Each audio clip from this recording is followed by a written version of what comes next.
I don't think Carl had a vision of people as being, Sagan had a vision of this sort of great mass of empty vessels out there into which science must be poured by experts.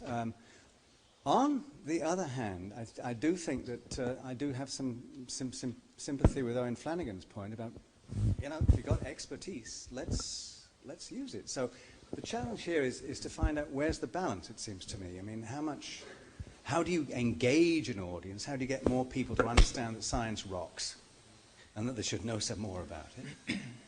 And so we've already got people primed here. John Haidt? Okay, yes, I have a question which is basically a follow-up on exactly what you just said. For Chris and Sheril primarily, stories about the decline of anything in America are often relative to a sort of an unnatural high point in the past. So this golden age or a previous time when people looked at scientists very positively reflects a time during the Cold War when scientists, of course, were part of our battle against an external enemy. And what's happened since then is, of course, the external enemy has gone, and the internal division, the culture war, has taken its place, and science is now on one side versus the other. So my question to you guys is, can you think of some way to basically use this sort of tribal moral psychology that we have, basically, you know, let's get some external enemy where science can help us fight it, or at least reduce the internal divisions?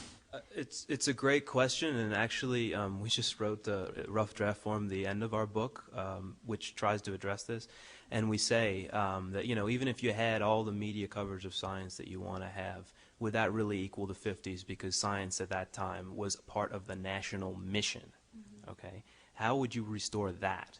And the thing that we came up with was the energy issue.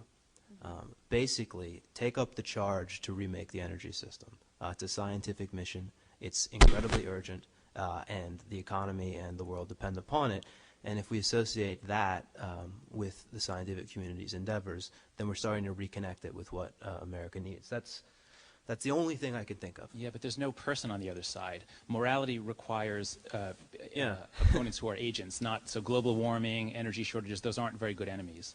Well, but the pump is an enemy. Psychologically speaking. You know, the gas station is an enemy. That's the best I can do. Let's try to do better. Yeah. Walter. I have a question for Tony. And this, I guess my take on psychology, I don't know if I have any evidence for this, but it seems like you can, it's difficult to get people to believe things when you're asking them to make radical changes in their lifestyle and you offer no hope for anything better. So you can't even get people to look at pictures of factory farming of animals because they want their steak, right? And it's not clear that, you know, that any option is being offered that they like. I mean, tofu just doesn't do it for them. And so I think part of the problem here is that we see things like, you know, we want more money. Why? So we can document our planet's destruction. Well, I'm sorry, if that's all we're doing, I'm not sure I'm going to give you any money, right? Or, you know, so we can know how much time we have left. I don't know that I'd like to know how much time we have left. If that's all we're doing. It seems to me if science wants to get the public to listen and pay attention and really study, they've got to say, and we're going to be working to solve the problem this way. We're going to, you know, put technology into you know, alternative sources, and there really is a hope in this area. And we want the money to do something about it, not to document the planet's destruction. I mean, that's just really a comment. I'm not sure that there's a question there. But it does seem to me that if we're going to get people to listen to science, we've got to show how much science can help, how it can provide a candle in the dark. I'll just respond. The document, The Planet's Destruction, was supposed to be a joke, and I'm sorry it didn't come across that way. I am an optimist. I think we're going to solve this problem. Most of the reason is that, you know, I just greeted our 45 PhD students who are starting at Scripps, and they're unafraid of this. You know, they're going to work on algae biofuels and you know, ocean energy and all kinds of things. You know, they're not lamenting the bad hand that our generation has given them. They just think it's a task. And you know, just to reflect on the morning session, when I think of my own happiness And how can I be happy given the fact that there's this cloud of CO2 over us? It's because it's a challenge. I want to get out there every day and beat this damn issue. And that's what our 22-year-old, PhD graduates really do think. And they have a life ahead of them and an inspiration and a creativity to do it. So, it's a lesson for me not to be too ironical or Australian when I speak to you, that you think I really want to document the planet's destruction, although that's, what many of my political friends complain to me that I'm doing. But I think there's great hope. I think there's a reality. And if I had more time, I would try and analyze, why is the UK so different than the USA? It may be that Margaret Thatcher has a master's degree in chemistry and instantly understood the perils of global warming, and so it never became a left-right issue. And if I may just touch on that too, when we're talking specifically about fisheries, it's not so much, okay, we'll eat some tofu, because that's not realistic. But I think there are emerging markets with new opportunities. I mean, we are a changing planet. We've always been a changing planet. It's not that we're just going to level 0. The reason I worked on sea cucumbers is because when all the big species were fished out of the Gulf of Maine, sea cucumbers became an emerging market to ship overseas, which does create new jobs, which does affect people. So you can really harness some of that and look for new hope. And then hopefully, even out the biomass in other ways. Roger just handed me the mic and said elitism, so I take it you want some outburst of elitism from him. Happily, I can respond. So I think I should just respond briefly to some of the chastisement I heard in Chris and Sheril's. It was just me. Lecture, yes. I mean, the first thing is that I have always acknowledged that there's a role for different voices in this, and I don't think everyone should necessarily adopt my posture with respect to religion. It would be easier that way, but I'm realistic that that's not going to happen. But I just want to, by analogy, talk for a moment about the cost we pay for not calling a spade and not pointing to the frank delusion that goes by the name of faith, and trying to be more conciliatory in the sense that you're recommending. I mean, no one is tempted to talk this way about witchcraft. I mean, witchcraft, like religion, is a cultural universal. We have basically stamped out a belief in witchcraft in the West, so that you no longer hear of people getting diagnoses of demonic possession and not seeing neurologists, etc. And when you do hear of such a thing, it's considered to be frank child abuse, and people are prosecuted. But if you go to Africa, if you go to Angola, there's a belief in witchcraft is ubiquitous, and the belief that children can be witches is ubiquitous. And there's a pandemic of child witches being tortured and being rendered homeless in Angola in particular, but throughout Africa. No one is tempted in our culture to accommodate that based on the ancient pedigree of belief in witchcraft and the efficacy of spellcasting and all of that. And you could line up people as far as the eye could see who could tell you how they need witchcraft, how important it is in their lives. So my point is that religion has many of the liabilities of witchcraft. I think some of them are quite worse when you talk about apocalyptic Christianity and Islam. Your energy solution, I agree with your energy solution. I spoke about that in my first book, that we need a Manhattan Project to render oil useless. But the person standing on the other side of that moral chasm it's not just the pump. It is these mostly Islamic despotisms that are able to just pull their wealth out of the ground and have no burden upon them to develop functional intellectual societies. And so, anyway, those are my elitist noises. Well, it's interesting that you bring up the energy issue at the end, because, of course, what we have on that is we have evangelicals mobilizing to create concern among their own members about global climate change, and that's actually an important trend in the evangelical community, and they're defining the mission to deal with protecting the environment in the context of biblical stewardship, which is a message that resonates for them. And this, the question to me is, do you really want to alienate those enemies when the planet is at stake? No. Not in the context of American politics, no. That's all I would say. Let me to make a comment about science and politics and the society, bringing science to society. Since I'm new to this group, let me introduce myself in 10 seconds. My name is Eshel Ben Jacob. I was the president of the Israel Physical Society, so we were involved in trying to make attempts like the attempts that you're making, and the Inter-Senate Committee in Israel to bring the attention of the government science. I agree with what you said, but I think that one thing which I missed is that one has to start much earlier. Much earlier, I mean in preschool even, school, and then high schools. Both in terms of classes and in terms of the media programs. We forgot about the programs that kids watch. And they have less selection on one hand, and the second hand is that parents can have some guidance to what they do watch and what they don't watch. So this is one comment.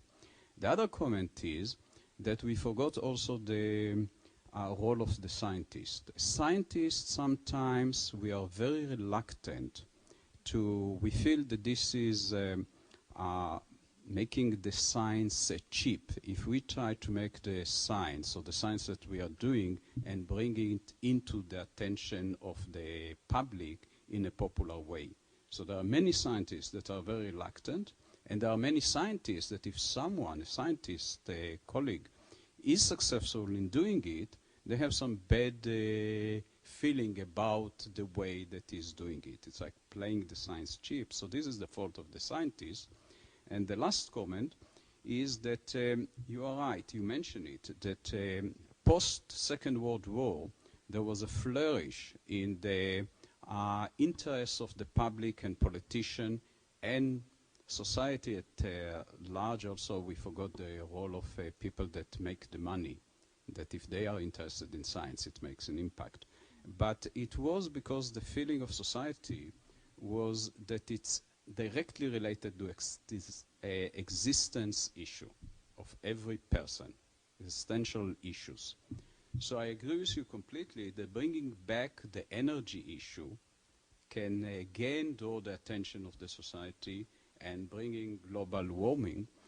But when we do go to the public, many times, and that reflects in the views, I think, in the polls about global warming, we bring out the question if it is man-made or natural fluctuations, to what extent it is man-made. We pay less attention trying to explain people in a very simple way what could be the consequences. And say, okay, not let argue if to what extent it is man-made, which is important, because if we want to take measures to limit the production of CO2, but at the same time to have some unification and give some hope, like was mentioned here, that we can find ways to adapt to the problem or to solve or to reverse it. So this is just adding to the things that you mentioned. But what do you do if you want to sell a program? What do you do?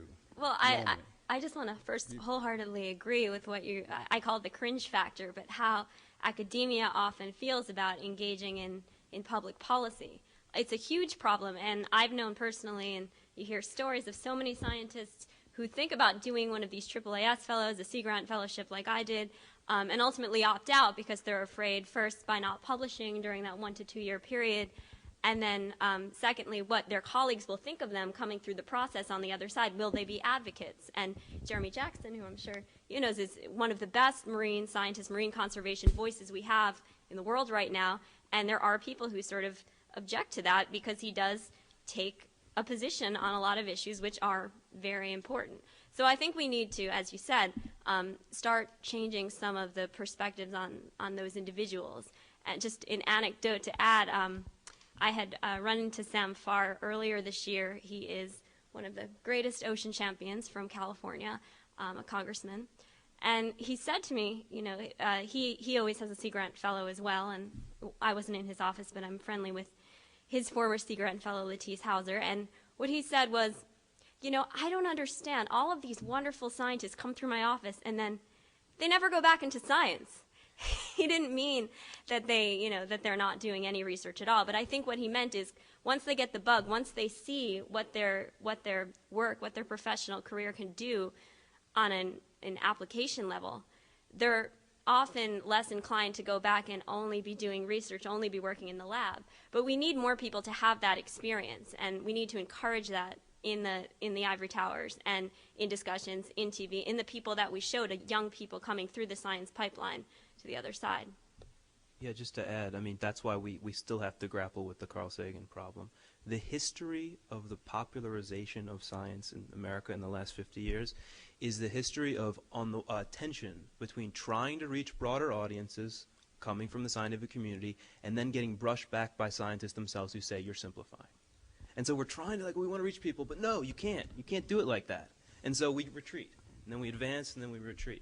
There has to be some sort of accommodation of the idea that it's not going to be comprehensive scientific information as we get beyond the scientific community, and sort of a détente between the tutting experts and the aspiring communicators. There is a moral perhaps to be drawn from the fact that some of the voices in the debate, in particular, for example, the religious lobby in the United States, is very well funded, very well organized. It's got radio programs and television programs, and most of its resources go to propagandizing its message. And the science organizations, science departments and universities just don't do that with their resources because they funnel them into research. And when a piece of very important and significant research comes out, the scientists who produced it tend to think that it just speaks for itself. Put it in front of a congressman or something, it'll be self-explanatory, and it isn't. So, maybe the moral there is that professional scientific bodies and universities need to allocate just some of their resources a bit to the public understanding remit. I mean, in the United Kingdom, there are two professors of public understanding of science. Leon Lederman. This is just want to add an anecdote that I think is an important one. We have a congressman in Illinois who is a physicist. He spent 20 years doing high-level research at Fermilab. And before that, he had been an inventor and a businessman and started a business which made him very comfortable. That's a special advantage.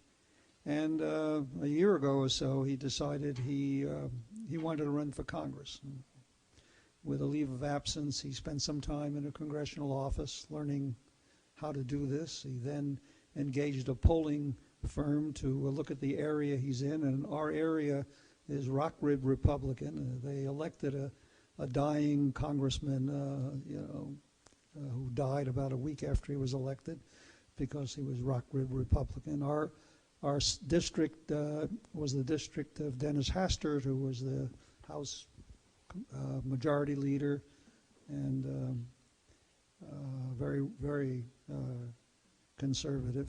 Anyway, Mr. Foster ran for the finishing of Hastert's term. In March, he was elected.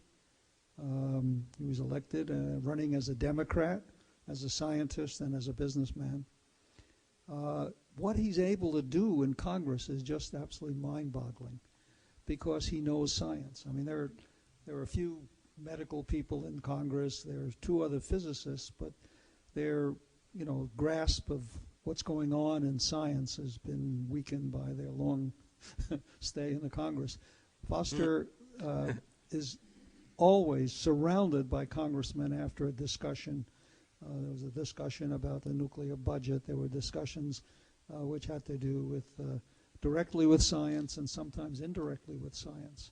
And his authority on this has been awesome. And this reminds me that some 120 years ago, when I was a graduate student, my mentor, his name was I.I. Rabi, probably one of the founders of American physics, urged his students. He said, look, he says, go have some fun, get some experiments done, and then run for office. Because power is in the hands of the people who are elected, not the advisors. And he was an advisor. He was an advisor to Eisenhower.